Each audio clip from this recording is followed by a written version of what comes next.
ტყეპარში საინტერესო აქციაა. აქ ბავშვები ხალისობენ, ერთობიან და შემეცნებით ინფორმაციას იღებენ. მე დიდი სიამოვნებით შეუერთდები მათ. თქვენ კი დღევანდელ გადაცემაში ნახავთ. როგორ მოაგვარეს ნარჩენების პრობლემა ევროპის ქვეყნებში? 99% მათ მიერ წარმოქმნილი ნარჩენების გადამუშავდება. თურმე ერთი შეხედვით უსარგებლო პლასტმასის ბოთლების გადამუშავება შესაძლებელია. თუ როგორ ამას სიუჟეტიდან გაიგებთ. თბილისის ზოოპარკში მარტორქა და ვირები დამეგობრდნენ. ეს და სხვა საინტერესო ეკოამბები. მოიმარჯვეთ ქაღალდის ჭიქა, ფერადი თვლები, ფერადი ქაღალდები და დაელოდეთ ჯადოსნურ თითებს. წავედით ახლა და გავიგოთ რამდენად მოეწონა დღევანდელი აქცია.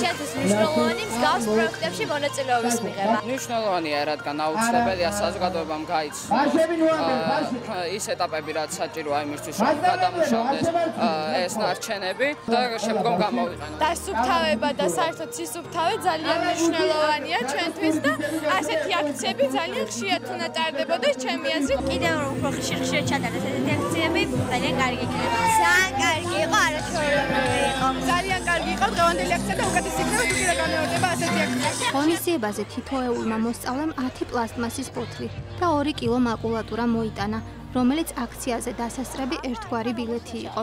დიღმის ტყეპარკში დაიდგა სპეციალური ყუთების შესაბამისი წარწერებით, სადაც განთავსდა მოსწავლეების მიერ მოტანილი პლასტმასი და მაკულატურა. ბატონო ნიკოლას, მოგვიყვებით თქვენი პროექტის შესახებ. ჩვენმა კომპანიამ მუშაობა 1 წლის წინ დაიწყო. პროექტის მიზანია ნარჩენების დახარისხების და რეციკლირების პოპულარიზაცია საქართველოში. რამდენი ადამიანია ჩართული თქვენს პროექტში? ჩვენ სხვადასხვა კომპანიებს, სკოლებს და ოფისებს, რომლებიც დაინტერესებული არიან ამ საქმიანობით, თავაზობთ და ვაწვდით სხვადასხვა ფერის ურნებს ნარჩენების შესაგროვებლად. დღეისთვის ჩვენ თანამშრომლობთ 40 რესტორანთან, 20-მდე ოფისთან, 6 საელჩოსთან და 5 სკოლასთან. მათ უკვე დადგეს ჩვენი კონტეინერები და როდესაც ეს კონტეინერები ივსება პლასმასის ან ქაღალდის ნარჩენებით, ჩვენ მივდივართ, ვაგროვებთ ამ ნარჩენებს და სხვადასხვა გადამამუშავებელ ქარხანაში ვაგზავნით. რაში მდგომარეობს თქვენი პროექტი და რა არის თქვენი პროექტის მიზანი? ვიბარებთ ნებისმიერი სახის მაკულატურას შემდგომი გადამუშავებისთვის. ჩვენი ქარხანა მდებარეობს მცხეთის რაიონის სოფელ წეროვაში, სადაც ძირითადად დასაქმებულები არიან ახალგორიდან დევნილი მოსახლეობა.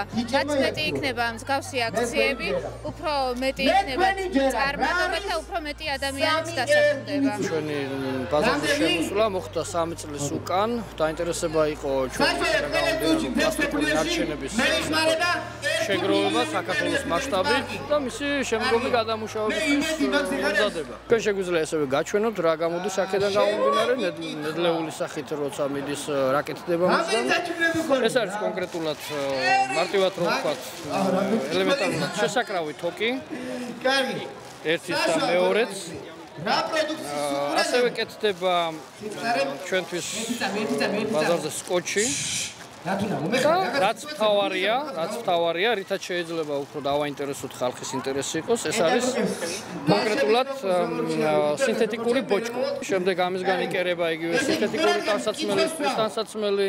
შვედეთის საელჩო ყოველთვის აქტიურად არის მსგავს აქციებში ჩართული.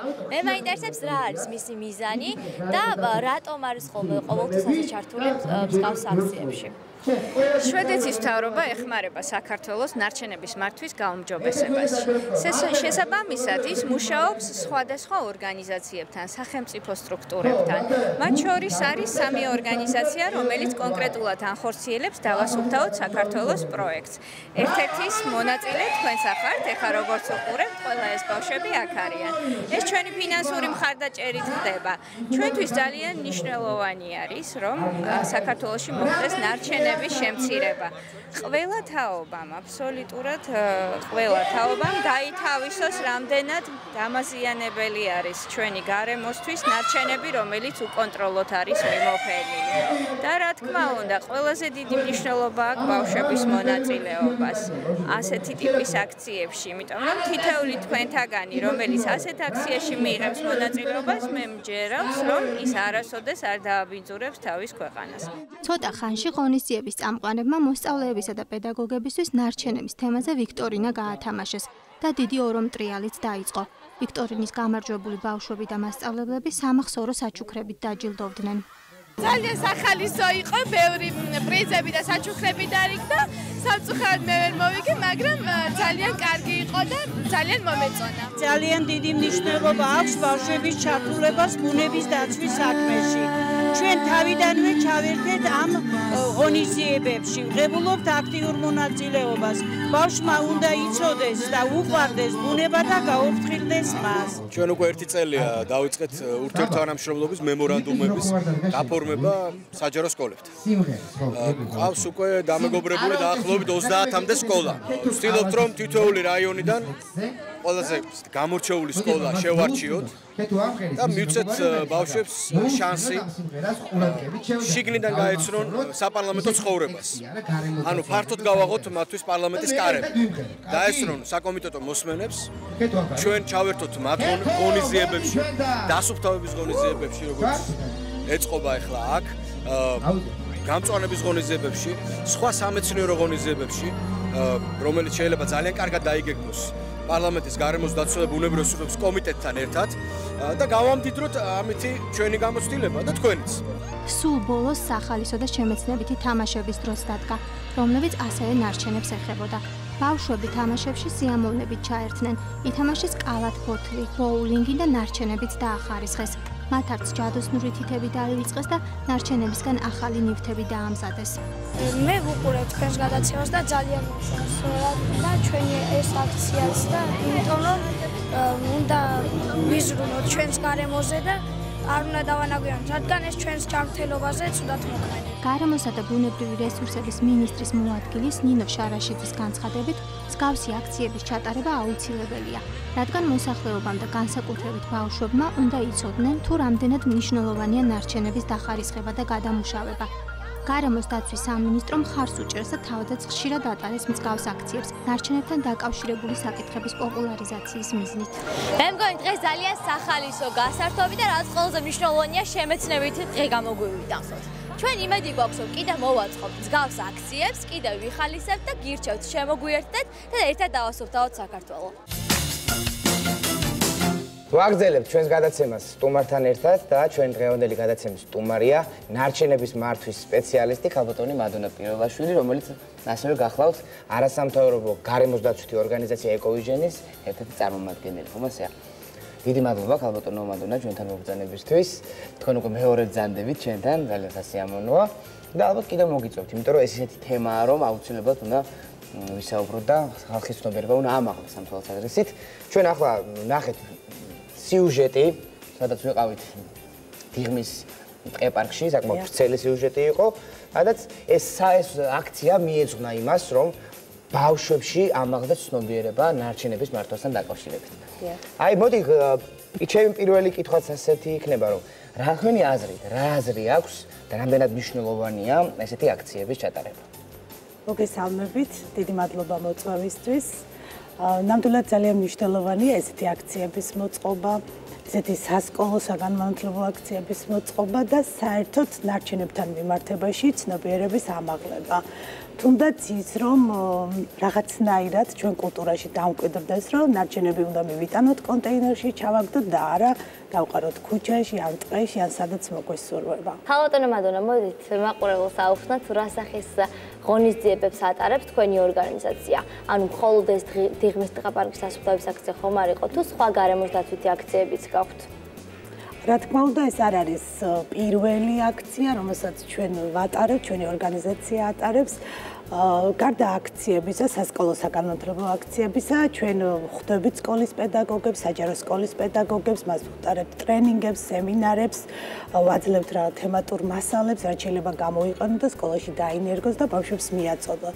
ეს რაც შეეხება ამ სასკოლო ამ დიდ აქციას, რომელიც დღის დღეპარკში ჩატარდა, ეს მიეძღვნა გადამუშავების პოპულარიზაციას, რომ პოპულარული გავხადოთ ნარჩენების გადამუშავება, აი რაღაცნაირად დავამკვიდროთ, რომ ვაცნობოთ მოსახლეობას, მათ შორის სკოლის მოსწავლეებს, საჯარო სკოლებს, რომ მაკულატურის გადამუშავება საქართველოში შესაძლებელია და ასევე პლასმასის გადამუშავებაც არის შესაძლებელი. და თუმცა პირველი ნაბიჯი იმისთვის, რომ შემდეგ ამ სიმაღლეს მივაღწიოთ, რასაც ქვენ ნარჩენების გადამუშავება არის ის, რომ ელემენტარულად ის ნარჩენი, რომელიც ჩვენ გრჩება, როდესაც მოვიხმართ რაღაცას, ჩავაგდოთ ურნაში და არ დავაგდოთ ძირს. ეს დიდი პრობლემაა დღეს ჩვენს რეალობაში, ხო ასე? თქვენ აგვიხსნით, ხა ნამდვილად მნიშვნელოვანია ბავშვების ჩართულობა ესეთ თემების აქციებში. ნამდვილად მნიშვნელოვანია ასეთი აქციებზე ხდება ინფორმაციის მიწოდება ბავშვებისთვის. ამავე დროს ის სათამაშები იყოს სახალისოც და საინფორმაციოც, ანუ თუნდაც ის, რომ ნარჩენების დახარისხება როგორ შეიძლება, როგორ შეიძლება ერთმანეთში შერეული ნარჩენი ერთმანეთიდან გამოვაცალკეოთ და რატომ უნდა გამოვაცალკეოთ, თუნდაც ამისი ახსნაც და ამის შესახებ ინფორმაციის მიწოდებაც. გასაგებია, ძალიან საინტერესო და მე კიდევ ვიტყვი იმას, რომ მართლა ძალიან მნიშვნელოვანია ასეთი აქციები, იმიტომ რომ თითოეულ ჩვენგანში ხდება კიდევ ერთი რაღაც გარდატეხა. შეიძლება დიდი არაფერი არ მოხდეს, მაგრამ რაღაცა მაინც იცვლება. იმიტომ რომ იმ აქციის შემდეგ მე მახსოვს მე და ჩემი ჯგუფელი თეატრალური წინ ავდექით და გამოვაკარით ესეთი ფურცლები, პატარ-პატარა ლექსებით ნუ დაყრი ნაგავს, ნაგვითომ ნაგვის უნდა ამბობს რომ შია მოდი ჩაყარე ნაგავი და ესეთი პატარ-პატარა გადამდები რომ იყოს. გარდა იმისა რომ ის ხედავს ურნას ვიზუალურადაც დაინახოს და წაიკითხოს და ამანაც გაუმახვილოს ყურადღება. რაც შეეხება ნარჩენების გადამუშავებას, ჩვენ გავაკეთეთ ძალიან საინტერესო სიუჟეტი და მინდა თქვენთან ერთად ნახოთ. ეს არის პლასტმასის გადამამუშავებელი ქარხანა LMY. აქ ხდება პლასტმასის ნარჩენების გადამუშავება. მოდით ახლა შევიდეთ შიგნით და უფრო კარგად ვნახოთ ეს პროცესი.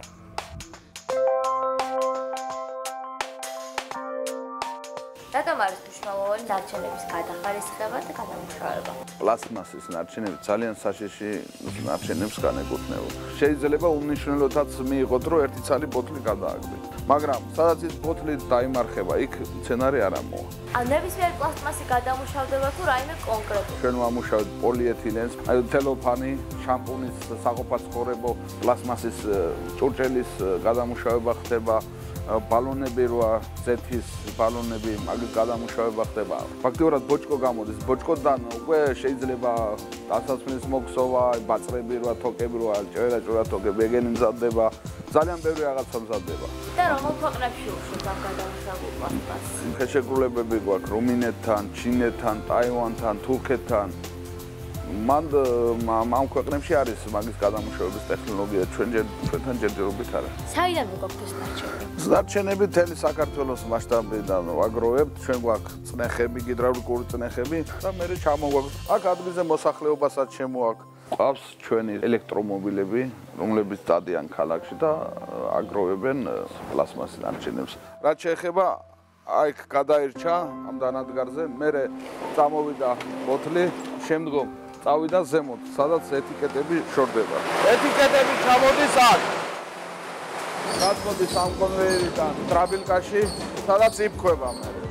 ალზე დანაწევრებული შნექს გადააქვს ამ ვანაში, ჭუჭყიანი წყალი აქედან გადადის ბასეინებში, იქ ილექება, სუფთა წყალი ბრუნდება უკან. დაჩეხილი ბოთლი ჩადის აქა, პროპკები მაღლა რჩება და ბოთლი დაბლა ილექება. ბოთლი გადის შემდგომ გამწვეთ დანადგარში და ეს პროპკები, ბოთლის პროპკები, თავსახურები ესენი ჩამოდის აქ.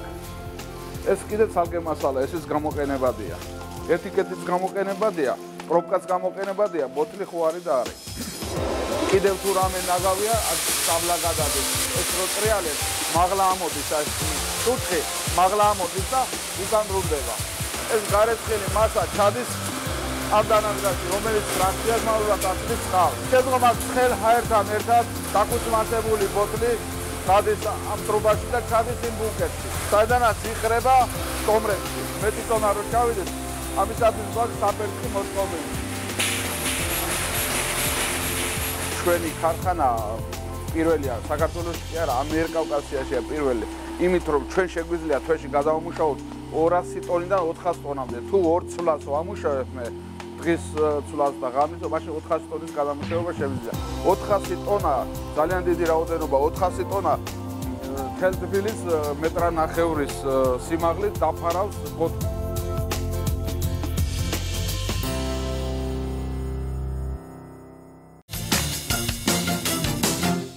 როგორ შეაფასებთ ამ პროცესს? საკმაოდ საინტერესო იყო.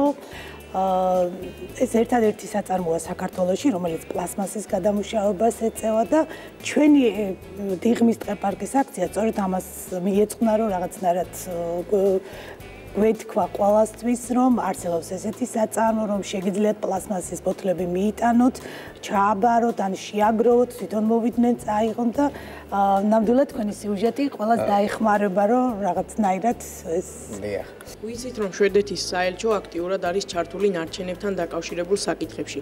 არის თუ არა ეს პრობლემა ამ ქვეყანაში? შვედეთის საელჩოს დახმარებით მიდის ეს პროექტი, რომელიც ხორციელდება სამი არასამთავრობო ორგანიზაციის მიერ, ეს არის დავასუფთავოთ საქართველო და ძირითადად ეხება ცნობიერების ამაღლებას. ჩვენი ორგანიზაცია ეკოუჟენი მუშაობს სკოლებთან, მასწავლებლებთან, უმაღლეს სასწავლებლებთან ამ მიმართულებით. რაც შეეხება შვედეთის ნარჩენების მართვას, მინდა გითხრათ, რომ პრაქტიკულად ეს საკითხი მოგვარებულია.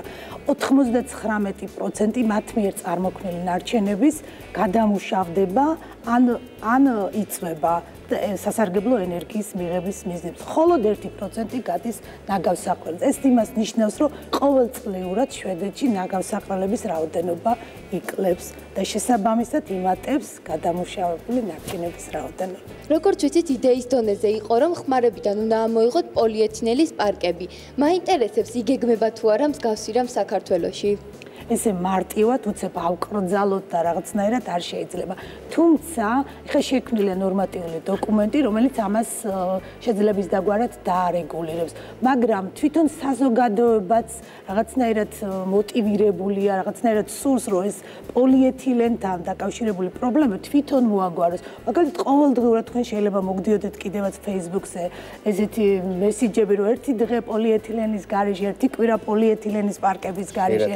ანუ რაღაცნაირად ეს ჩვენი კამპანიაც, ანუ ჩვენი პროექტის იდეაც და მიზანიც ის არის, რომ აგუყვეს ყველა მოსახლეობა, მათ შორის ახალგაზრდები გამოგეხმაურონ და რაღაცნაირად ესეთი აქციები წამოიწყონ. არის თუ არა საქართველოში ნარჩენების მართვის შესახებ რაიმე კანონ-პროექტი და თუ არის რაში მდგომარეობს ის? ამ ეტაპზე ნარჩენების მართვის კანონი საქართველოში არ გვაქვს არც ნარჩენების მართვის სტრატეგია, სამოქმედო გეგმა, თუმცა შემუშავებულია გარემოს დაცვის და ბუნებრივი რესურსების სამინისტროს მიერ ეს კანონ-პროექტი, რომელსაც ნარჩენების მართვის კოდექსი ქვია და მასში შესულია ყველა ის რეგულაციები, რაც ევროპული კანონმდებლობით არის, დირექტივებით არის გათვალისწინებული და იმედი მაქვს, რომ ძალიან მალე ჩვენ გვექნება ნარჩენების შესახებ კანონი. ქალბატონო მადონა, ჩვენ გავაკეთეთ ძალიან კარგი გრაფიკული გამოსახულება ნარჩენების მართვასთან დაკავშირებით და მინდა რომ ჩვენმა მაყურებელმა ნახოს. მოდით ნახოთ გრაფიკული გამოსახულება. ნარჩენების შემცირებით, ხელახალი გამოყენებით და გადამუშავებით მცირდება ნაგავსაყრელების ფართობი და რაოდენობა. ასევე მცირდება სათბურის გაზების გამოფრქვევა ატმოსფეროში. ფრაქციებად დახარისხებული ნარჩენები ადვილად გადამუშავდება. ნარჩენების გადამუშავების დროს იზოგება ბუნებრივი რესურსები და ენერგია. 1 ტონა მაკულატურის გადამუშავებით გადავარჩენთ 24-მდე ხეს. დავზოგავთ ენერგიას და მოვიხმართ ნაკლები რაოდენობის წყალს. მაკულატურის გადამუშავების პროცესი შემდეგნაირად მიმდინარეობს. მაკულატურა გროვდება სპეციალურ კონტეინერებში. შემდეგ ეს კონტეინერები ტრანსპორტირდება ქაღალდის გადამამუშავებელ საწარმოში, სადაც ის ქუცმაცდება პატარა ნაწილებად. იმისთვის, რომ მოშორდეს წებო და საღებავი, ირეცხება საპნიანი წყლით. შემდეგ ეტაპზე თავსდება განიერ ჭურჭელში. ემატება წყალი და მიიღება ერთგვაროვანი თხევადი მასა. სხვადასხვა ქიმიური ნივთიერებების დამატებით შესაძლებელია სხვადასხვა ხარისხის და სისქის ქაღალდის დამზადება. ბოლო ეტაპზე ქაღალდი იხვევა რულონებად და თავსდება საშრობში. ერთი ალუმინის ქილის გადამუშავებისას იზოგება იმ რაოდენობის ენერგია, რომელიც საკმარისია ტელევიზორის 3 საათით მუშაობისთვის. ალუმინის ქილების გადამუშავების პროცესი შემდეგნაირად მიმდინარეობს. ალუმინის ქილები თავსდება სპეციალურ კონტეინერებში და ტრანსპორტირდება გადამამუშავებელ საწარმოში, სადაც ის ხარისხდება, სუფთავდება, ირეცხება და მზადდება შემდგომი გადამუშავებისათვის. ამის შემდეგ ქილები თავსდება სპეციალურ ღუმელში, მაღალ ტემპერატურაზე გასადნობად. ამ დროს ასევე ხდება საღებავების მოცილება. გამდნარი და გასუფთავებული ალუმინისგან მზადდება ლითონის ეგრეთ წოდებული ზოდები, რომელიც ცივდება და იგზავნება საამქროში, სადაც ეძლევა დრეკადობა და სასურველი სისქე, რომლის შემდეგაც შესაძლებელია ნებისმიერი პროდუქციის დამზადება. ერთი მინის ბოთლის გადამუშავება ზოგავს იმ რაოდენობის ენერგიას, რომელიც საკმარისია კომპიუტერის 25 წუთით მუშაობისთვის. მინის ბოთლების გადამუშავების პროცესი შემდეგნაირად მიმდინარეობს. იმ შემთხვევაში, თუ შეგროვებული მინის ბოთლები და ქილები ხელახლა არ გამოიყენება, ან დაზიანებულია, იგზავნება სპეციალურ გადამამუშავებელ საწარმოში, სადაც ისინი ხარისხდება ფერის მიხედვით და ირეცხება. შემდეგ ეტაპზე ისინი იმსხვრევა და დნება მაღალ ტემპერატურაზე. გამდნარი მინისაგან მზადდება შესაბამისი ფორმის და ზომის ბოთლები ან ქილები. აღსანიშნავია, რომ მინის გადამუშავება მუდმივადაა შესაძლებელი. ბოლო წლების განმავლობაში თუ არის რაიმე წინსვლა ამ საკითხში? დახარისხებას გულისხმობთ, ხო? ნარჩენების დახარისხებულად შეგროვებად. რა თქმა უნდა, გარკვეული წინ გადადგმული ნაბიჯები არის, თუნდაც ის, რომ გადამამუშავებელი საწარმოები არსებობს, ის მას როგორც ნედლეულად დახარისხებული ნარჩენები ჭირდება. ამავე დროს არის ერთი ნაგავსაყრელი, რომელიც ადგილზე ახდენს ნარჩენების შემოსული ნარჩენების დახარისხებას და იქიდან სასარგებლო ნედლეულის ამოღებას. საქართველოში დაახლოებით რამდენი ისეთი ობიექტი არსებობს, სადაც ხდება ნარჩენების გადამუშავება? საქართველოში არსებობს არც თუ ისე ბევრი საწარმოები, სადაც ხდება ნარჩენების გადამუშავება. ეს არის რამოდენიმე საწარმოა მაკულატურის გადამამუშავებელი, პლასმასის გადამამუშავებელი საწარმოა, მინის გადამუშავება ხდება საქართველოში. ამას არ აქვს მასიური ხასიათი, ეს არ არის ორგანიზებული სახელმწიფო. ქალბატონო მადონა, ამას მასიური ხასიათი, რომ ინფორმაციის დეფიციტია. ხო ასე? ხო და აი მე ჩვენს მაყურებელს ვეტყვი, რომ შეგიძლიათ შეაგროვოთ ქაღალდი დიდი რაოდენობით, ძალიან ბევრი ქაღალდი მოვიწყოთ და მივიდეთ და ჩავაბაროთ. ამით ერთი ის რომ რაღაცა ფინანსური გარდაჭერა გვექნება და შემდეგ თქვათ გარემოს დავეხმარებით, ხო? შევძანდით ახლა ამ საიტზე, რომელსაც ხედავთ თქვენს ეკრანებზე და დაწვრილებით ინფორმაციას სწორედ იქ გაიგებთ. რატო და მე მგონი ის დროა რომ ჯადოსნური თითები ვნახოთ, არა? რატომაც არა, მოდი ნახოთ ჯადოსნური თითები. ნახოთ.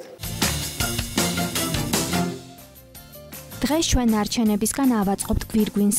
ამისთვის დაგვჭირდება ქაღალდის ჭიქა, ფერადი ქაღალდი, ფერადი თვლები ან პლასტმასის კოვზები, თოკი, ძივი, ბრჭყვიალა საღებავი და სქელი ფერადი ქაღალდი. ავიღოთ ქაღალდის ჭიქა, მაკრატლით მოვაჭრათ ძირი და კიდეები შევუსწოროთ.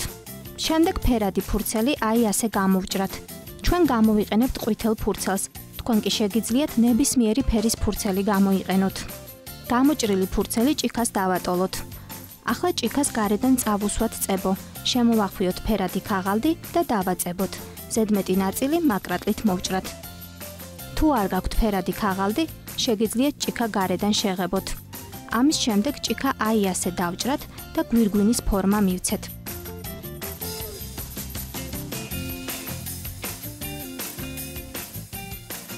გვირგვინი აქეთ-იქიდან მაკრატლით გავხვრიტოთ.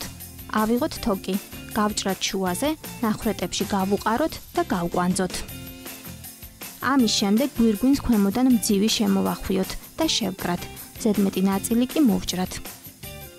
გვირგვინი უფრო ლამაზი რომ გამოვიდეს, გარედან ფერადი თვლები დავაწებოთ. თუ ფერადი თვლები არ გაქვთ, შეგიძლიათ პლასტმასის კოვზები გამოიყენოთ. ახლა ავიღოთ შედარებით სქელი ფერადი ქაღალდი. აი ასე დავჭრათ და გვირგვინს გარედან დავაწებოთ. სულ ბოლოს კი ბრჭყვიალა საღებავი წავუსვათ. ჩვენი გვირგვინი მზად არის. და ბოლოს შეგახსენებთ, თუ სახლში ნარჩენები დაგიგროვდათ, ნუ იჩქარებთ გადაყრას, დაამზადეთ მათგან ახალი ნივთები და დაეხმარეთ გარემოს. ჩვენ გრაფიკაში უკვე დაწვრილებით ვნახეთ როგორ ხდება ამ ნარჩენების გადახარისხება, მაგრამ თქვენ თუ შეგიძლიათ უფრო დაწვრილებით აგვიხსენით, რა მნიშვნელობა აქვს ამას დახარისხებისთვის. იგი ნარჩენების დახარისხებას ძალიან დიდი მნიშვნელობა აქვს გადამუშავებისთვის. ეს არის წინაპირობა, იმიტომ რომ დახარისხებული ნარჩენები პირდაპირ მიდის იმ საწარმოში, სადაც ეს უნდა გადამუშავდეს. ხა სარგებელი რა არის ახლა გარემოსთვის? ის რომ მცირდება ნაგავსაყრელებზე გასათავსებელი ნარჩენების რაოდენობა. შესაბამისად მცირდება ნაგავსაყრელების რაოდენობა. აქედან გამომდინარე მცირდება გარემოს დაბინძურება. გადამუშავების დროს ამავე დროს იზოგება ელექტროენერგია, ბუნებრივი რესურსები, წყლის დაბინძურება მცირდება, ჰაერის ატმოსფერული ჰაერის დაბინძურება და ასე შემდეგ. ჩემი აზრით პრობლემა რაშია იცი ხალბატონო მადონა? მოსახლეობა ვერ გრძნობს თუ რა ხდება ნაგავსაყრელზე. ჩვენ ვლაპარაკობთ და ვსაუბრობთ სწორედ ამ ინფორმაციის ნაკლებობაზე და თუ რა ზიანს ვაყენებთ გარემოში. ბატონო მადონა, ჩვენ გვაქვს ერთი ძალიან საინტერესო და ამავდროულად სამწუხარო რუბრიკა, ესე რომ ვთქვათ, ეკოპატრული, რომელშიც ხშირად ინფორმაციები შუქდება სწორედ დაბინძურების შესახებ. ასე რომ მინდა ვნახოთ ახლა ჩვენი რუბრიკა ეკოპატრული. საქართველოს ბუნება რომ სავსეა ნარჩენებით, ამას ეს ფოტოებიც მოწმობს. ჩვენმა მაყურებლებმა რუბრიკა ეკოპატრულისთვის თბილისის სხვადასხვა უბანში გადაღებული ფოტოები გამოგვიგზავნეს. ეს მდინარე სურამელაა, სადაც ნარჩენები პირდაპირ მდინარეში იყრება. წყალში გადაყრილი ნარჩენები კი ყველაზე მეტად მიმდებარე ტერიტორიაზე მცხოვრებ ადამიანებს აწუხებთ. ჩვენ ყველას მოგიწოდებთ, ითანამშრომლეთ ეკოპატრულთან და მოგვაწოდეთ ინფორმაცია თქვენ გარშემო არსებული ეკოლოგიური პრობლემების შესახებ.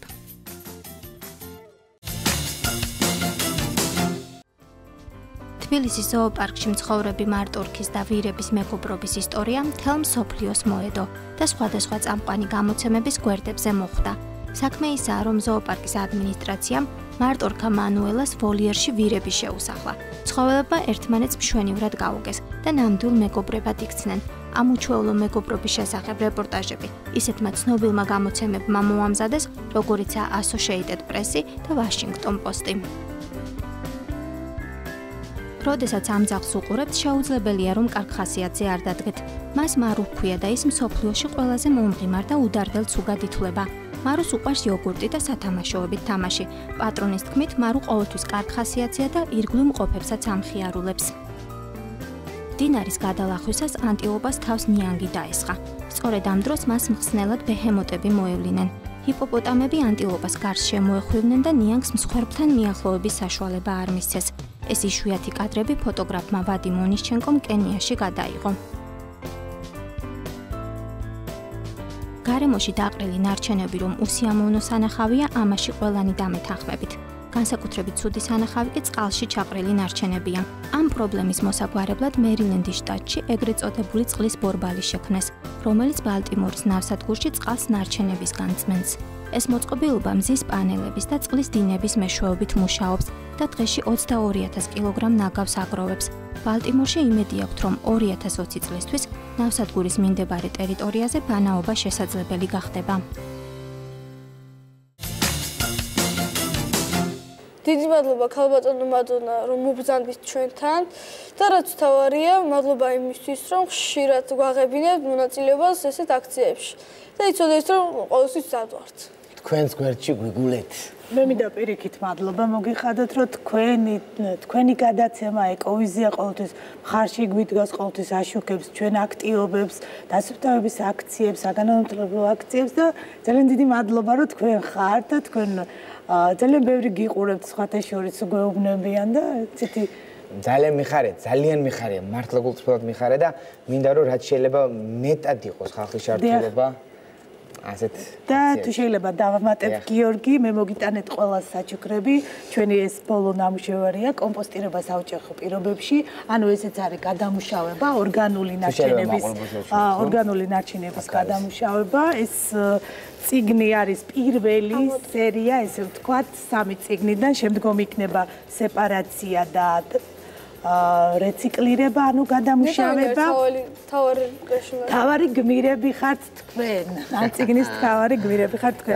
ეს წიგნი მინდა გითხრათ თქვენ რომ ჩვენ ვავრცელებთ ყველა სკოლებში, ეს უფასოა და ყველა დაინტერესებულს შეგიძლიათ მოხვიდეთ ჩვენ ოფისში, აიღოთ და გაავრცელოთ და ესე მარტივი წესით შეგიძლიათ კომპოსტი დაამზადოთ საოჯახო პირობებში. ნინი და გიორგი. მოგეთ, უღრესი მადლობა ქალბატონო მადონამ ჩვენთან მობრძანებისთვის. მე ვფიქრობ, რომ თქვენ კიდევ გვეწევით, იმიტომ რომ ეს ისეთი თემაა, რომ ესე რამოდენიმე გადაცემით ვერ ამოვწურავთ და ამიტომ კიდევ გეუბნებით ჩვენ გადაცემაში. მადლობა თქვენ მოწვევისთვის. დამეთანხმებით, რომ ჩვენი მაყურებელი ბავშვების და აი ამ ბავშვების გარეშე ვერანაირი აქცია ვერ შედგება და ვერანაირი აქტივობა ვერ იქნება. ამიტომ გვიყურეთ, ჩვენ მართლა სასარგებლო გადაცემა გვაქვს და მომავალ შაბათს ძალიან საინტერესო თემით შემოგიერთდებით. ნახვამდის. არ გაბრძანდებოდეთ. ხო, გიჩიკე.